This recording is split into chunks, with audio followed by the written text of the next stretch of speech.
ಉತ್ತರ ಪ್ರದೇಶವನ್ನ ಬದಲಿಸಿದ್ರ ಯೋಗಿ. ಭಾರತದ ಶ್ರೀಮಂತ ರಾಜ್ಯ ಯುಪಿಗೆ ಸ್ಥಾನ.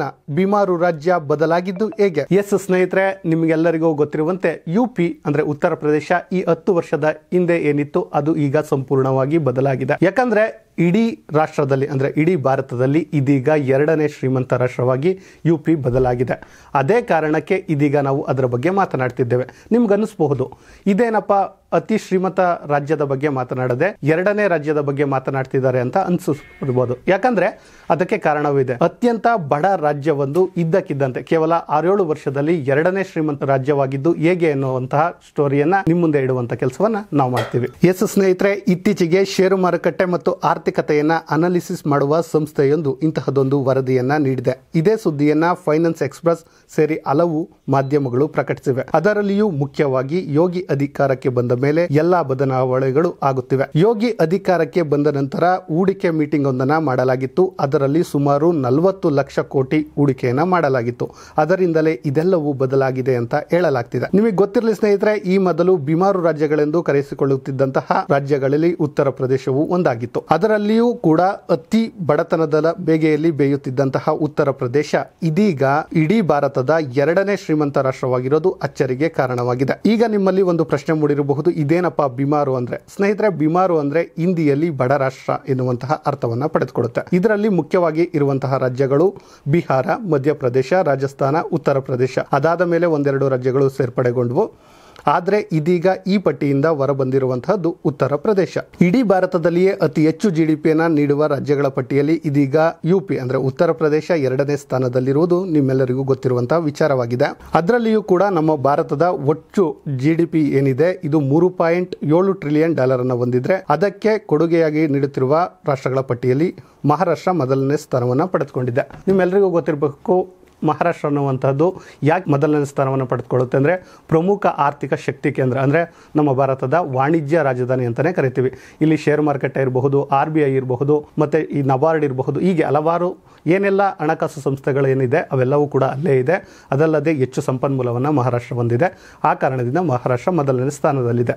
ಆದರೆ 2ನೇ ಸ್ಥಾನದಲ್ಲಿ ಏನು ತಮಿಳುನಾಡಿತ್ತು ಅದನ್ನು ಹಿಂದಿಕ್ಕಿ ಇದೀಗ ಉತ್ತರ ಪ್ರದೇಶ ಬಂದಿದೆ. ಅದುವೇ ದೊಡ್ಡ ವಿಚಾರವಾಗಿರುವಂಥದ್ದು. ಹೌದು ಸ್ನೇಹಿತರೆ, ಮಹಾರಾಷ್ಟ್ರ ಏನಿದೆ ನಮ್ಮ ಭಾರತದ ಜಿಡಿಪಿಗೆ 15.7% ಕೊಡುಗೆಯನ್ನು ನೀಡಿದರೆ ಉತ್ತರ ಪ್ರದೇಶ ಈಗ 2ನೇ ಸ್ಥಾನವನ್ನು ಪಡೆದುಕೊಂಡಿದ್ದು 9.2% ಕೊಡುಗೆಯನ್ನು ನೀಡ್ತಿದೆ.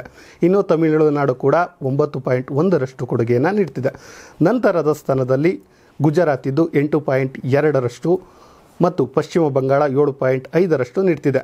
ಇದಾದ ಬಳಿಕ ನಮ್ಮ ಕರ್ನಾಟಕ ಇದೆ. ಕರ್ನಾಟಕದ ಜಿಡಿಪಿಯ ಕೊಡುಗೆ ಎಷ್ಟಪ್ಪ ಅಂದ್ರೆ 6.2% ಆದರೆ ನಿಮಗೆ ಗೊತ್ತಿರಲಿ ಸ್ನೇಹಿತರೆ, ಈ 1 ವರ್ಷದ ಹಿಂದೆ ಕರ್ನಾಟಕ 2ನೇ ಸ್ಥಾನವನ್ನು ಪಡೆದುಕೊಂಡಿತ್ತು. ಆದರೆ ಕೆಲವೊಂದು ಬೆಳವಣಿಗೆ ನಂತರ ಇದೀಗ ಕರ್ನಾಟಕ 6ನೇ ಸ್ಥಾನಕ್ಕೆ ಬಂದಿದೆ. ಇನ್ನು ಉತ್ತರ ಪ್ರದೇಶದಲ್ಲಿ ಈ ಮಟ್ಟಕ್ಕೆ ಬರಲು ಕಾರಣ ಏನು ಅಂತ ನೋಡೋದಾದ್ರೆ ಮೊದಲಿಗೆ ಬರುವಂತಹ ಅಂಶಗಳು ಅಂದರೆ ವಿದೇಶಿ ಹೂಡಿಕೆ ಒಂದು ಮತ್ತು ಭಾರತದ ಪ್ರಮುಖ ಉದ್ಯೋಗಿಗಳು ಇಲ್ಲಿ ಅಂದರೆ ಉತ್ತರ ಪ್ರದೇಶದಲ್ಲಿ ಹೂಡಿಕೆ ಮಾಡ್ತಿರುವಂತಹದ್ದು. ಅದಾದ ನಂತರ ಮೋದಿಯವರ ಕೃಪಾ ಕಟಾಕ್ಷ ಕೂಡ ಇಲ್ಲಿದೆ ಅಂದರೆ ತಪ್ಪಿಲ್ಲ. ಇನ್ನು ಇತ್ತೀಚೆಗಷ್ಟೇ ಏನು ಉತ್ತರ ಪ್ರದೇಶದಲ್ಲಿ 5 ಲಕ್ಷ ಕೋಟಿ ಹೂಡಿಕೆಯನ್ನ ಹೂಡುವಂತಹ ಒಂದು ಸಭೆಯನ್ನು ಸೇರಿಸಲಾಗಿತ್ತು.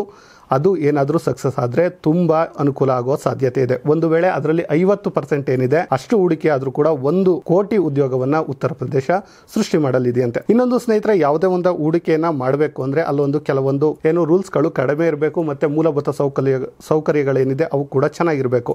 ಅಂತಹ ಕೆಲಸವನ್ನ ಯೋಗಿ ಆದಿತ್ಯನಾಥ್ ಇತ್ತೀಚೆಗೆ ಮಾಡ್ತಾ ಇದ್ದಾರೆ. ನಿಮ್ಮೆಲ್ಲರಿಗೂ ಗೊತ್ತಿರುವಂತೆ ಅಲ್ಲಿದ್ದಂತಹ ಏನು ಭ್ರಷ್ಟಾಚಾರವನ್ನ ಕಡಿಮೆ ಮಾಡಿದ್ದಾರೆ. ಅದಷ್ಟೇ ಅಲ್ಲದೆ ಇನ್ನಿಲ್ಲದೆ ನಡೆತಿರುವಂತಹ ಏನು ಅಕ್ರಮ ಚಟುವಟಿಕೆಗಳು ಇನ್ನು ಬೇರೆ ಬೇರೆ ಏನೆಲ್ಲ ಇವಿದ್ವು ಅವೆಲ್ಲವನ್ನ ನಾಶ ಮಾಡುವಂತಹ ಕೆಲಸವನ್ನ ಮಾಡಿದ್ರು. ಇದಷ್ಟೇ ಅಲ್ಲದೆ ಲೈಸೆನ್ಸ್ ರಾಜ್ಯ ಅಂತ ಕರೆಸಿಕೊಳ್ತಿತ್ತು, ಅದು ತುಂಬಾ ಟೀಕೆಗೂ ಕೂಡ ಕಾರಣವಾಗಿತ್ತು. ಅದನ್ನು ಕೂಡ ಇದೀಗ ಕೊನೆಗೊಳಿಸುವಂತಹ ಕೆಲಸವನ್ನು ಮಾಡಿದ್ದಾರೆ. ಇದಷ್ಟೇ ಅಲ್ಲದೆ ಅಲ್ಲಿನ ಏನು ಉತ್ತರ ಪ್ರದೇಶದಲ್ಲಿರುವಂತಹ ಸಂಪನ್ಮೂಲ ಕೂಡ ಅಷ್ಟೇ ಆಗಿದೆ. ನಿಮಗೆ ಗೊತ್ತಿರಲಿ, ಉತ್ತರ ಪ್ರದೇಶ ವಿಸ್ತೀರ್ಣದಲ್ಲಿ 4ನೇ ಸ್ಥಾನವನ್ನ ಪಡೆದುಕೊಂಡಿದ್ರು ಕೂಡ ಜನಸಂಖ್ಯೆಯಲ್ಲಿ ಮೊದಲನೇ ಸ್ಥಾನವನ್ನ ಪಡೆದುಕೊಂಡಿದೆ. ಇಲ್ಲಿ 5 ಸ್ಥಳೀಯ ವಿಮಾನ ನಿಲ್ದಾಣಗಳು, 3 ಅಂತಾರಾಷ್ಟ್ರೀಯ ವಿಮಾನ ನಿಲ್ದಾಣಗಳು ಇವೆ. ಇದಷ್ಟೇ ಅಲ್ಲದೆ ಅತ್ಯುತ್ತಮ ರಸ್ತೆ ವ್ಯವಸ್ಥೆ ಇರಬಹುದು. ಯಮುನಾ ಎಕ್ಸ್‌ಪ್ರೆಸ್, ಬುಂದೇಲ್ಖಂಡ ಎಕ್ಸ್‌ಪ್ರೆಸ್ ಇವೆಲ್ಲ ಏನಂತ ರಸ್ತೆ ವ್ಯವಸ್ಥೆಗಳಿವೆ ಅವು ಕೂಡ ಅತ್ಯಂತ ಏನು ಈ ಹೂಡಿಕೆಗೆ ಅನುಕೂಲವನ್ನ ಮಾಡಿಕೊಟ್ಟಿವೆ. ಇದಷ್ಟೇ ಅಲ್ಲದೆ 4 ಲಕ್ಷ ಕಿಲೋಮೀಟರ್ ಏನು ರಸ್ತೆ ವ್ಯವಸ್ಥೆ ಇದೆ ಇದು ಕೂಡ ಹೂಡಿಕೆಗೆ ಅನುಕೂಲವನ್ನ ಮಾಡಿಕೊಟ್ಟಿದೆ. ಇದಷ್ಟೇ ಅಲ್ಲದೆ 2023ರಲ್ಲಿ 40 ಲಕ್ಷ ಕೋಟಿ ಹೂಡಿಕೆಯಾಗುವ ಸಾಧ್ಯತೆ ಕೂಡ ಇದೆ ಅಂತ ಹೇಳಲಾಗ್ತಿದೆ. ಸ್ನೇಹಿತರೆ, ಇದಷ್ಟೇ ಅಲ್ಲದೆ ಈಗ ಯೋಗಿ ಅವರು ಹೇಳ್ತಾ ಇರುವಂತಹದ್ದು ಇನ್ನೊಂದು ಅವಧಿಗೆ ನಾನು ಏನಾದರೂ ಬಂದ್ರೆ $1 ಟ್ರಿಲಿಯನ್